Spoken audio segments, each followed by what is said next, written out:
Health is wealth. जी हाँ, जिंदगी का ऐसा फलसफा जिसको जिसने भी समझ लिया उसने सही मायने में जिंदगी को जी लिया। आप हेल्दी रहें, फिट रहें, इसी तमन्ना के साथ हम हर रोज आपके लिए लेकर आते हैं आपका अपना मन पसंदीदा फेवरेट हेल्थ शो संजीवनी, ताकि स्वस्थ रहें आप। हर रोज की तरह आज भी हमारे साथ मौजूद हैं विश्व प्रसिद्ध आयुर्वेद आचार्य डॉक्टर प्रताप चौहान। डॉक्टर साहब, बहुत बहुत स्वागत है आपका। Thank you. आज हम संजीवनी में किसी बीमारी की बात नहीं करेंगे, बल्कि आज हम बीमारियों से अलग एक ऐसे इंटरेस्टिंग टॉपिक पर बात करने वाले हैं जो आपके जायके को और भी ज्यादा बेहतर बनाने वाला है और साथ ही साथ आपको रखने वाला है एकदम फिट। जी हाँ, आज हम बात करेंगे हरी साग सब्जियों की, जिसमें हम बात करेंगे पालक, सरसों, बथुआ, मेथी और चौलाई की। इसके अलावा और भी कई सारी भाजियां हैं जिसके बारे में हम आपको बताएंगे और साथ ही साथ बताएंगे कि इन भाजियों से कैसे आपकी सेहत रह सकती है फिट एंड हेल्दी।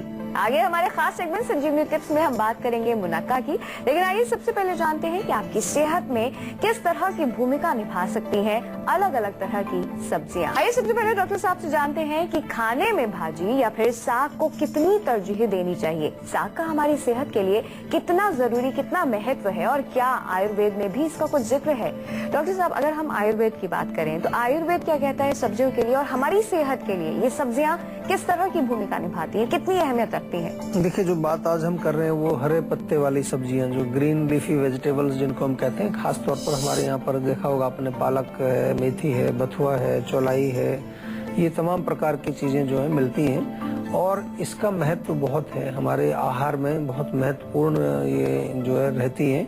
इनका सेवन भी अवश्य करना चाहिए। एक प्रकार से जो मेन का जो अगर देखें कि गुण जो है वो है कि इनके अंदर न्यूट्रिशन बहुत होता है, पोषण जो है, पोषण का पावर हाउस इसको हम कहते हैं, क्योंकि अनेक प्रकार के विटामिन मिनरल्स इसके अंदर पाए जाते हैं। बलवर्धक है, धातुवर्धक है, ओजवर्धक है, हमारी शारीरिक शक्ति जो रोगों से लड़ने वाली शक्ति है, इम्यूनिटी पावर, उसको ये बढ़ाते हैं। एंटीऑक्सीडेंट्स भी इनके अंदर पाए जाते हैं। इसके अतिरिक्त देखें तो सबसे बड़ी अच्छी चीज इनमें ये है कि बहुत सुपाच्य होते हैं, इजीली डाइजेस्टेबल। ये बड़ा अच्छा गुण है। कई बार क्या होता है कि आपके पास कोई अच्छा भोजन है, उसमें पोषण काफी है, लेकिन वो पचता बहुत देर से है। कई ऐसी बीन्स हैं हमारी, जैसे कि उड़द की दाल है फॉर एग्जांपल, या राजमा है, इनमें भी पोषण होता है, प्रोटीन इनमें भी होता है, लेकिन वो पचने में बहुत देर लगती है और खास तौर पर किसी का पाचन अगर कमजोर हो तो उसको बहुत प्रॉब्लम हो जाती है। लेकिन ये जो हमारे साग हैं या भाजी जो है, इनमें वो समस्या नहीं है, क्योंकि ये पचते बड़ी जल्दी से, सॉफ्ट होते हैं, इजीली आप अगर पकाएं तो पकने में भी ज्यादा देर नहीं लगती उनको। जब जो चीज किचन में बहुत जल्दी से पक जाती है वो अंदर भी जल्दी से पच जाती है। ये आप फार्मूला हमेशा याद रखिए, जो चीज किचन में बहुत देर से पकेगी वो अंदर भी बहुत देर से पचेगी। तो ये इनके बहुत अच्छे गुण हैं। इसलिए साग जो है हमें अपने जीवन में, अपने जो है भोजन में उसका जो है जरूर सम्मिलित उसको करना चाहिए। और जब भी आपको मौका मिले, जब भी हरी सब्जियां अगर उपलब्ध हैं सीजन में, तो उनका सेवन अवश्य करना चाहिए। मेरठ से एक दर्शक जुड़ गई हैं। हनी जी, स्वागत है आपका, अपनी समस्या बताइए। जी नमस्कार सर। नमस्कार जी। सर, मुझे पेट की थोड़ी समस्या रहती है। मेरा पेट साफ नहीं होता है, पिछले 3-4 साल से तकलीफ चल रही है। पेट अगर साफ नहीं होता है तो सबसे पहले ये जानने की कोशिश करनी चाहिए कि पेट क्यों नहीं साफ हो रहा है, क्योंकि कई कारण होते हैं। आमतौर पर लोग उसको कह देते हैं जी कब्ज हो गई है, तो वो कुछ लेग्जेटिव लेना शुरू कर देते हैं। कि त्रिफला चूर्ण आप लेना शुरू करिए, 1 चम्मच रात को दूध के साथ, गुनगुने दूध के साथ आप लीजिए। और साथ में जो है कोशिश करिए कि अपने रोग का मूल कारण जानिए। हमारे डॉक्टर से आप बातचीत कर सकते हैं ताकि आपको उसका कारण मालूम चले और उसका निवारण फिर कर दिया जाए। डॉक्टर साहब, अलग अलग साग भाजियों की अलग अलग खूबियाँ क्या हैं? अलग अलग खूबियां इनकी हैं। देखिए, अगर हम कहें पालक का जैसे साग है, तो पालक के साग में बहुत सारे मिनरल्स पाए जाते हैं, विटामिन पाए जाते हैं, उसमें प्रोटीन की मात्रा भी पाई जाती है। पालक को देखें तो एक प्रकार से अपने आप में कंप्लीट डाइट भी कभी कभार उसको कह दिया जाता है, तो इसलिए ये उसमें गुण है। इसी प्रकार से बथुआ जो होता है, बथुए के साग में आयरन की मात्रा बहुत पाई जाती है। सरसों का जो साग है उसमें विटामिन ए और विटामिन सी की क्वांटिटी होती है काफी मात्रा में। और इसी प्रकार से अगर मेथी का साग देखा जाए तो मेथी के साग में कुछ ऐसे तत्व होते हैं जो हमारे शरीर में थोड़ा सा उष्णता, गर्मी हमारे शरीर में पैदा करते हैं, हमारे शरीर के ब्लड सर्कुलेशन को वो अच्छा करते हैं। तो अलग अलग साग में अलग अलग गुण भी हैं, लेकिन ओवरऑल कोई भी साग आपको मिल जाए उसका सेवन जरूर करिए, क्योंकि हर एक साग में कुछ ना कुछ गुण जरूर है और वो आपके शरीर के लिए बहुत अच्छा है। और सबसे बड़ी चीज ये है कि जितना भी ग्रीन जो भी वेजिटेबल्स अदर देन साग, अगर कोई भी ग्रीन, और ये तो है ही, ये अल्कलाइन होते हैं नेचर में।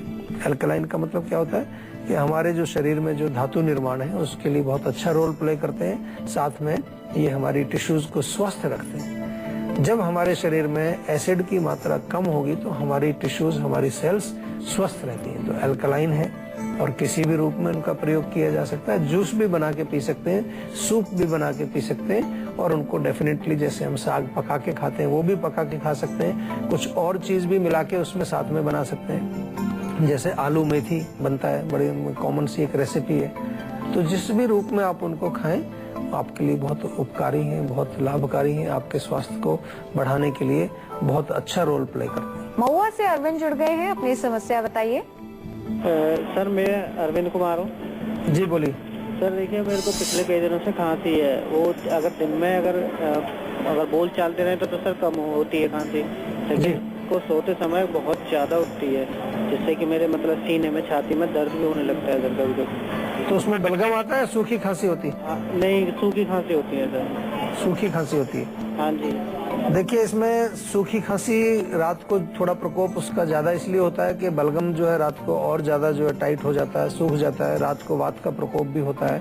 तो उसके लिए थोड़ा सा, एक तो शाम को जब आप घर जाते हो तो तेल ले लीजिए, सरसों का तेल या तिल का तेल, हल्का सा गर्म करके उसको आप अपनी छाती पर मालिश करें, कमर पर भी मालिश करें, जितना भी हमारा जो फेफड़ों का एरिया है उसमें अच्छी तरह से उसको मसाज कर लें।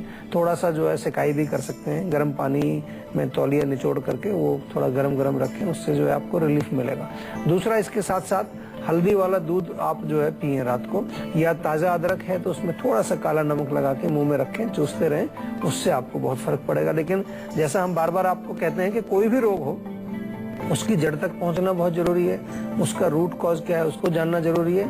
और आयुर्वेद अपना एक चिकित्सा शास्त्र बड़ा अच्छा है, जिसमें कि प्राकृतिक औषधियां हम लोग बनाते हैं, प्राकृतिक औषधियां देते हैं। तो जो भी रोग आपके हैं उनके लिए औषधि जरूर आपको लेनी चाहिए, दवाइयां जरूर लेनी चाहिए।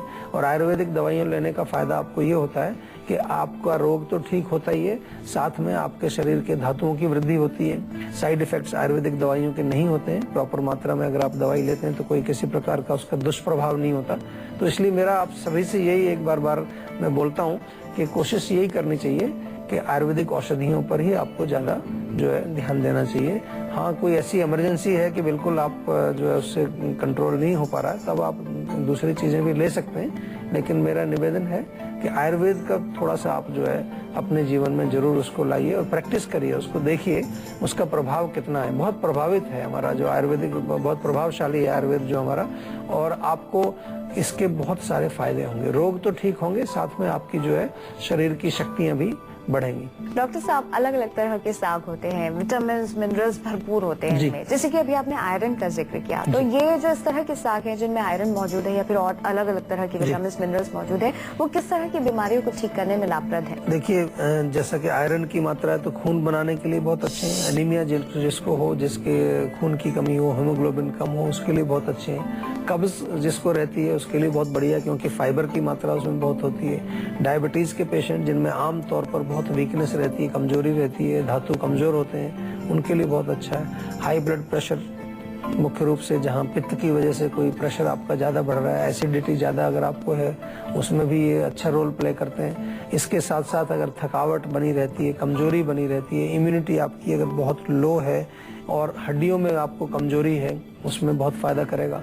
जो लोग मोटे हैं, मोटापे के लिए साग खाना बहुत बढ़िया है, क्योंकि कैलोरी इनमें कम होती है लेकिन पोषण बहुत होता है। फैट वगैरह बहुत ज्यादा मात्रा उसमें नहीं होती, लेकिन फिर भी जो है इसमें पोषण बहुत अधिक होता है। तो जो लोग वेट कॉन्शियस हैं, अपने वजन का हमेशा ध्यान रखते हैं, उनके लिए बहुत अच्छा है साग।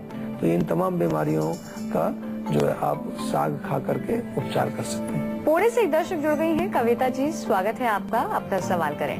मेरी जो स्किन है वो बहुत ही ऑयली है जी।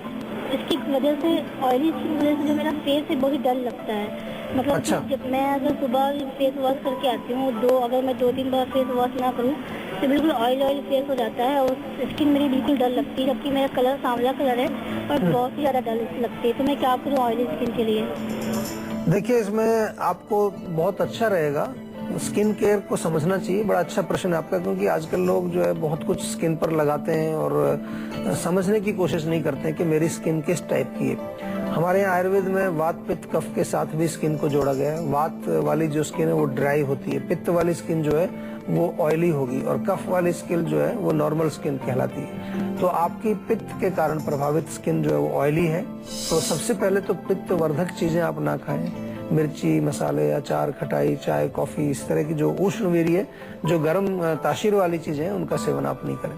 दूसरा, स्किन केयर जब आप करते हैं तो उसमें आमतौर पर मैंने देखा है कि लोग कुछ क्रीम वगैरह लगाते हैं। अब क्रीम का अगर ऑयल बेस है या वो चिकनी है तो वो और ज्यादा खराबी करेगी आपको। यहाँ पर थोड़ा सा आपको ऑयल के विपरीत क्या होता है, थोड़ा रुक्षण कैसे करेंगे, तो उसमें जो उबटन होता है, या आप आटा ले लें, गेहूं का आटा या जौ का आटा या बेसन आपके घर में होता है, वो लेकर के थोड़ा सा पानी मिलाएं। उसको बहुत ज्यादा सॉफ्ट नहीं करना, थोड़ा सा ड्राई रहे, थोड़ा सा उसमें पानी मिले, उससे आप चेहरे पर थोड़ा स्क्रबिंग करिए।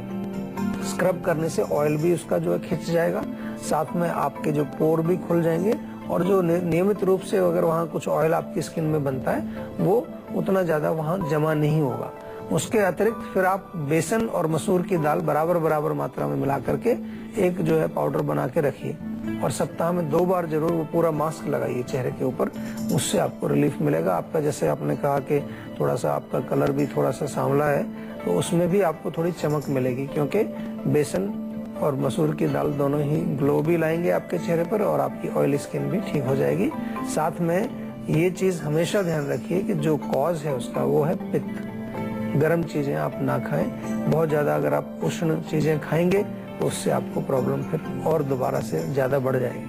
इसी के साथ बारी आ गई है आज की संजीवनी की। आइए डॉक्टर साहब से जानते हैं सागों के औषधीय गुण और साथ ही साथ ये भी जानते हैं भाजियों को सही तरीके से खाने का क्या है सही तरीका, जिससे कि ज्यादा से ज्यादा साग की खूबियों का लाभ आप उठा सकें। डॉक्टर साहब, सबसे पहले तो आप हमें बताइए कि क्या है हमारे आज की संजीवनी टिप्स, और ये भी बताइए कि हम कोई भी सब्जी भाजी खाते हैं तो उसको खाने का सही तरीका क्या है, क्योंकि जल्दबाजी में स्वाद में लोग बहुत जल्दी में रहते हैं, कई बार भागदौड़ भी रहती है, ऑफिस भी जाना होता है, तो ऐसे में किस तरह से हम चबा के खाएं ताकि पूरा लाभ उठा सके। देखिए, तरीका उसका तो खाने का तो ये है कि आप जूस भी बना सकते हैं। अभी ये कॉन्सेप्ट हमारे यहाँ पर है नहीं। जैसे बथुआ आप लाए बाजार से तो आप सोचते हैं बथुए का तो अब पका करके साग ही बनाना पड़ेगा। ऐसा नहीं है, बथुए का जूस निकाल के भी पिया जा सकता है और बथुए का जूस जो है पेट के कीड़ों के लिए बहुत अच्छा है, जिसको अंदर कृमि हो या आपको यूरिनरी ट्रैक्ट में किसी प्रकार का कोई इन्फेक्शन हो, आपके गुर्दे में, आपकी जो नलिकाएं हैं, जो यूरिन की जो है यूरेटर जिसको बोलते हैं, या पेशाब में किसी प्रकार की आपको कोई इन्फेक्शन है,